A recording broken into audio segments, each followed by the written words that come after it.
Hola, ¿cómo están? En el video de hoy vamos a hablar sobre el tórax óseo. El tórax es una cavidad entre la región cervical y la región abdominal. Tiene forma de cono truncado o pirámide. Está formado por 37 piezas óseas y cartilaginosas, dividido en 12 vértebras torácicas, 24 costillas y un hueso único que es el esternón. El tórax tiene como función proteger los pulmones, el corazón y los grandes vasos. Asimismo, el tórax es expandible, permitiendo la inspiración e inhalación.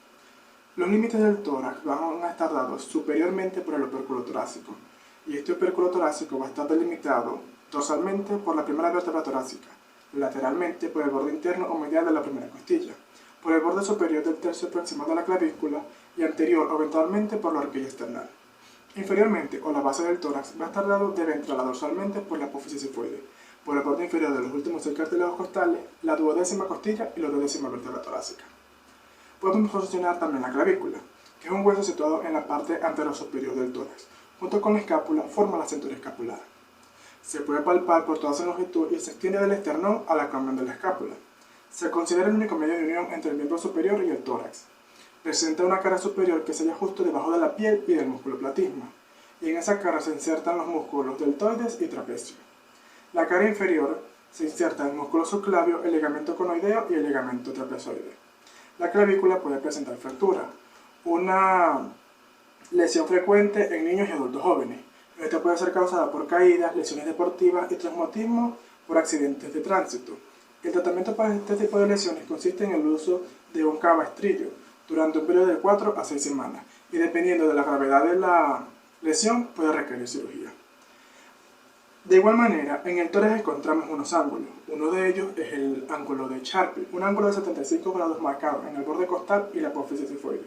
Y el ángulo de Lewis, que es un ángulo de 35 grados aproximadamente, que se da entre la articulación del mango y cuerpo del esternón, que sirve para identificar los espacios intercostales a partir del segundo espacio intercostal. Y además, el tórax puede presentar diferentes malformaciones, como lo es el pectus excavatum, una malformación donde el esternón es cóncavo. Y si acaso fuera al contrario, donde el esternón fuera convexo, este se denominaría pectus carinatum.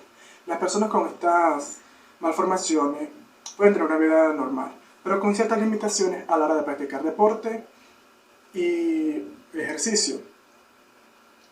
Para este tipo de malformaciones se pueden corregir mediante una cirugía, que es recomendable hacer la cirugía a una edad temprana. Y acá tenemos fotos del antes y el después de las personas con esta malformación. Hoy hablaremos del esternón. Como lo pueden ver en la imagen, el esternón tiene forma de espada y está compuesto por 3 partes: manubrio, cuerpo y apéndice de sifoide. El manubrio del esternón se une al cuerpo por medio de una articulación denominada anfiartrosis, que es una articulación semimóvil, mientras que el cuerpo del esternón se une al apéndice sifoide por una sincondrosis, que es decir, una articulación inmóvil, en la cual entre las dos superficies articulares existe un cartílago. También deben recordar que los cartílagos costales se unen a las costillas por medio de una sinartrosis y al esternón por una anfiartrosis. Esto quiere decir que tiene cierta movilidad para que el tórax se expanda al respirar. Vamos a hablar acerca del ángulo de Lewis. El ángulo de Lewis, como lo pueden ver en la imagen, necesitamos trazar dos líneas. Una que pase desde el manubrio hacia el segundo cartílago costal diagonalmente y una que pase por el apéndice sifoide, atravesando el cuerpo y llegue hasta el segundo cartílago costal. Ahí encontraremos el ángulo de Lewis. Pectoral mayor.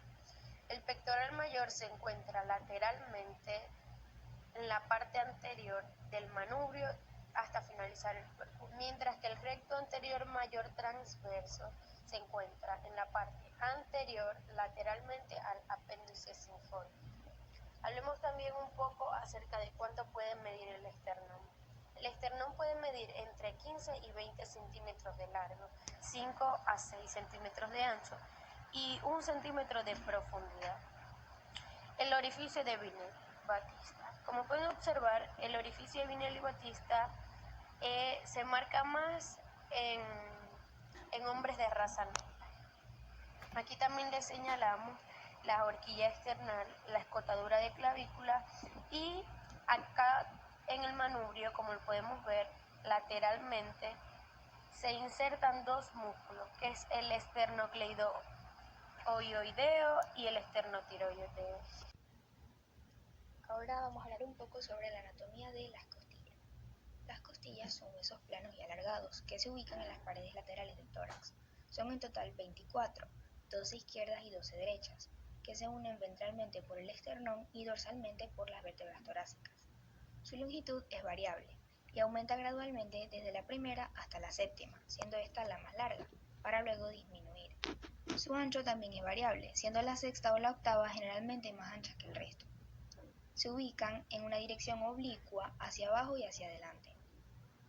Su forma asemeja un arco o una letra C. Ellas se componen de una extremidad posterior, una extremidad anterior y, a pesar de que no se definen como huesos largos, ya que carecen de médula ósea, según la Target también tienen un cuerpo. En su extremo posterior tienen una zona articular denominada cabeza, otra superficie articular denominada tubérculo o tuberosidad y entre ellas una zona denominada cuello. También poseen un surco o canal costal, donde se ubica el paquete vascular nervioso intercostal, o VAN. Por el orden en que se hallan, se ubican vena, arteria y nervio. Ventralmente, las costillas se unen al esternón por articulaciones condrocostales, es decir, a través de cartílagos. Las primeras 7 costillas tienen un cartílago propio, un cartílago para cada una, por lo que se les llama verdaderas. De la octava a la décima comparten un cartílago común que se une al séptimo, por lo que se denominan falsas, y las últimas 2 carecen de todo tipo de inserción anterior, y se denominan flotantes. En cuanto a las articulaciones costovertebrales, la cabeza de las costillas articula con las hemicarillas que tienen las vértebras torácicas en las caras laterales de sus cuerpos, mientras que la tuberosidad articula con las apófisis transversas. La cabeza de las costillas articula entre 2 vértebras, mientras que la tuberosidad articula únicamente con la apófisis transversa de la vértebra subyacente. Estas articulaciones son del tipo de las artrodias. Bien, ahora tomando en cuenta todas las características que ya hemos mencionado, esto conforma lo que se denomina costilla tipo, es decir, son características que la mayoría de las costillas cumplen. Por ejemplo, esta es una costilla típica desde una vista superior y lateral. Sin embargo, existen algunas que difieren de este modelo. Por ejemplo, la primera costilla es mucho más corta y aplanada. Carece de torsión sobre su eje, por lo que tiene una cara superior y una inferior, a diferencia de las demás que tienen una cara interna y una cara externa. Además de esto, en su cara superior presenta una zona de inserción para el músculo subclavio, también para el escaleno anterior, que es el tubérculo de Lisfranc, también para el escaleno medio y presenta canales para el paso de la vena y la arteria subclavia, que se dividen por el tubérculo de Lisfranc. Y posterior a esto tienen una zona de inserción para fascículos del músculo serrato anterior. Generalmente, las costillas presentan además una pequeña protuberancia que se halla posterior al tubérculo, que se denomina ángulo, y la primera costilla carece de él, anterior al tubérculo, perdón. La segunda costilla encaja más con las costillas tipo, incluso si presenta el ángulo, pero es más corta, es más aplanada y con menor curvatura sobre su eje. En su cara supralateral o externa presenta una superficie rugosa, donde se insertan fascículos del serrato anterior, y tiene otra zona de inserción para el escaleno posterior. Tanto la primera como la segunda costilla carecen de surco o canal costal. Por último tenemos la undécima y duodécima costilla. Ellas carecen de tuberosidad, por lo que solo articulan con los cuerpos vertebrales. No articulan con las apófisis transversas. Y tenemos que la primera costilla, al igual que estas dos últimas, tienen una sola cara articular completa en la cabeza, en vez de 2 hemicarillas, ya que ellas articulan con una sola vértebra, con T1, T11 y T12 respectivamente. Bueno, esto ha sido todo con tórax óseo. Muchas gracias.